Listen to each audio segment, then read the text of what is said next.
శ్రీ సత్యసాయి జిల్లా పుట్టపర్తిలోని pastors welfare association సమావేశం ఇనుములపల్లిలోని Ebenezer ప్రార్థనా మందిరంలో నిర్వహించారు. ఈ సందర్భంగా పాస్టర్స్ అందరూ కలిసి ప్రభువునందు నిద్రించిన పాస్టర్ పగడాల ప్రవీణ్ కుమార్ ఆత్మకి శాంతి కలగాలని, వారి కుటుంబానికి ఆదరణ సమాధానం కలగాలని ప్రార్థించారు.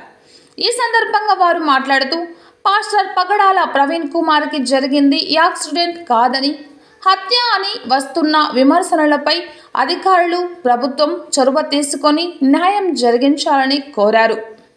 ఈ కార్యక్రమంలో pastor association president pastor Joseph, secretary T Joseph, treasury Suresh David, జిల్లా పాస్టర్ అసోసియేషన్ సభ్యులు pastor Vishwas, pastor Daniel Arlagadda, pastor Solomon, pastor Naresh తదితరులు పాల్గొన్నారు. ఈ విషయంలో మరి చాలా అనుమానాస్పదంగా పాస్టర్ గారు చనిపోవడం జరిగింది.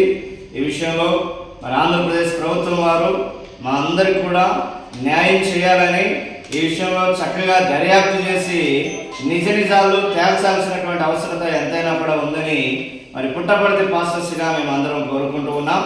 అంత మాత్రమే కాదు, మరి ఈ పరిసర ప్రాంతాల్లో పుట్టపర్తి సత్యసాయి జిల్లాలో ఈ మధ్య కాలంలో గోరాంక్ అనేటువంటి ప్రాంతంలో ఒక 2 చర్చీల మీద కొంతమంది మతోన్మాదులు మరి చర్చిల మీద దాడి చేసి సేవకుల్ని భయభ్రాంతులకు గురి చేశారు. కాబట్టి ఈ విషయంలో కూడా క్రైస్తవులకి న్యాయం చేయాలని, క్రైస్తవుల పక్షాన ప్రభుత్వం వారు అన్ని విధాలుగా మరి కాపాడాలని, పాస్టర్స్ని కూడా మరి క్రైస్తవుల్ని అందరినీ కాపాడాలని చెప్పేసి అన్ని విషయాల్లో సహకరించాలని చెప్పేసి కోరుకుంటూ ఉన్నాం.